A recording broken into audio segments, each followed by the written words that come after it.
Hi guys, this is Jude from EasyTechs. In this tutorial, I'll be showing you a number of ways to fix Windows 10 startup problems, either in the form of automatic repair loop, your PC did not start correctly, infinite booting, or some other similar startup problems you might be experiencing with your Windows 10. So here I powered on this laptop, and after a few minutes trying to boot up, it pops this blue screen error saying automatic repair, your PC did not start correctly. And after attempting the initial fix, it further posts this error saying startup repair couldn't repair your PC. Yours might be different, maybe some kind of infinite boot loop or other blue screen errors. Now there are several possible reasons why you may be experiencing this problem. It could be due to some abrupt shutdown or power failures. It could be due to some incompatible updates or even due to some applications you have installed on your PC. Now, depending on the event that led to this problem, you wouldn't need to try all fixes. You could simply pick the method that is more likely to solve your problem and implement it. And now, without further ado, let's jump right into it.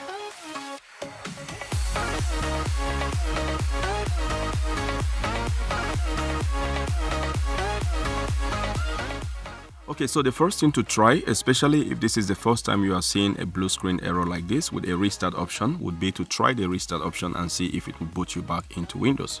Then afterwards, you can observe the behavior of your PC to see if this happens again.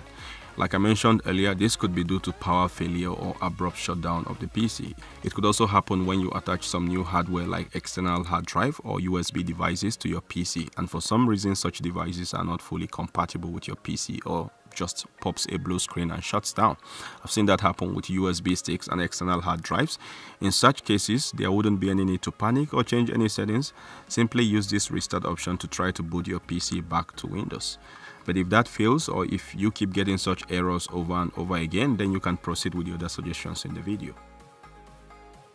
The second fix would be to use the Startup Repair tool. This is a default tool provided in Windows to help fix problems that keep your Windows from loading. So while on this blue screen where it says automatic repair, your PC did not start correctly, click on the advanced options. And then you should have a screen like this. Here, click on troubleshoot. On the troubleshoot screen, click on advanced options again. And then here, click on Startup Repair. Now, if you have multiple user accounts, it will prompt you to select the account you want to fix. Just select your account and enter the password. Then hit continue and wait for the Startup Repair tool to diagnose and try to repair your Windows automatically. And while that happens, you should see messages like this saying diagnosing your PC, checking disk for errors and attempting repairs and so on. Now, as written here, this process could take a while, from few minutes to maybe an hour depending on the situation. However, if this continues for an unusually long period of time, then you should consider stopping the process and trying some other fixes. Now, if this gets successful, you should be able to log back into your Windows. However, in my case, as you can see here, after running this process, it says Startup Repair couldn't repair your PC. Now, if you get a similar feedback or yours keeps running for an unusually long period of time, then you should proceed with the third suggestion. The third approach would be to use the registry backup command called regback. What this command does is to replace your registry configuration with the last known good configuration you have on your PC. So basically changing your registry configuration to the configuration of your most recent successful boot up. To do that, you will need to go back to this advanced options screen.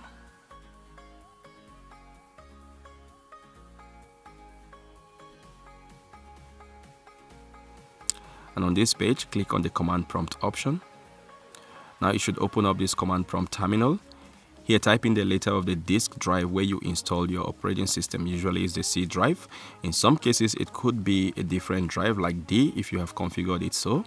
So here I will type in the letter C and then a colon and hit enter. Now type in dir and hit enter. Here, if you find the folders program files and program files x86 together with other folders like users and Windows, then you are in the right drive. Otherwise, type in another letter like D and then colon and hit enter. Then dir. So as you can see, here are the directories I was expecting to see, so I'm now in the right drive. Now, before running the regback command, I will back up the current registry in case I have some need to restore it afterwards.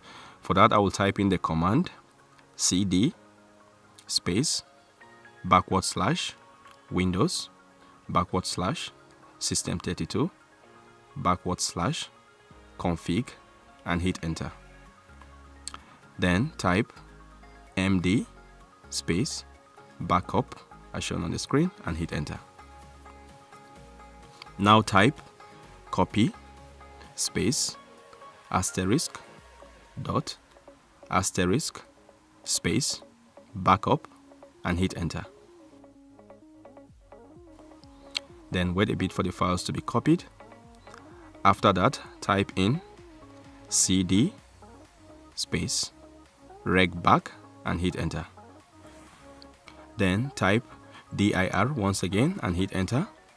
Here you should have a bunch of items with some 6 to 7 or even 9-digit numbers next to them. Now here is an important warning. If you do not see the kind of numbers I just described, or if you have zeros like I do in this case, then just exit this fix and move to the next fix in the video. For this solution to be feasible and to avoid further complications to your computer, please check that you have the kind of numbers I mentioned here. Otherwise, just type exit and hit enter and then move to the next fix. If you have valid numbers here, then go ahead and type the command copy space asterisk dot asterisk space dot dot and hit enter. Then type the letter A and hit enter to override all. Finally, type exit and hit enter to complete the process. It should then take you back to this page where you can now choose to continue to start up your computer or to shut down. However, if all these 3 fixes fail, then you can consider running a system restore. For that, you will need to make a bootable USB with Windows 10 installation files. I've included that in a video I made as one of the fixes for blue screen of death problem in Windows. I will add the link of that video in the description section. And that is it for this tutorial. Hope one of these was able to help you out. Give this video a thumbs up if you found it useful. Share with anyone you think might want to see. Don't forget to subscribe and hit the bell icon for notification on future tech support videos like this one. Thanks for watching and see you in the next one.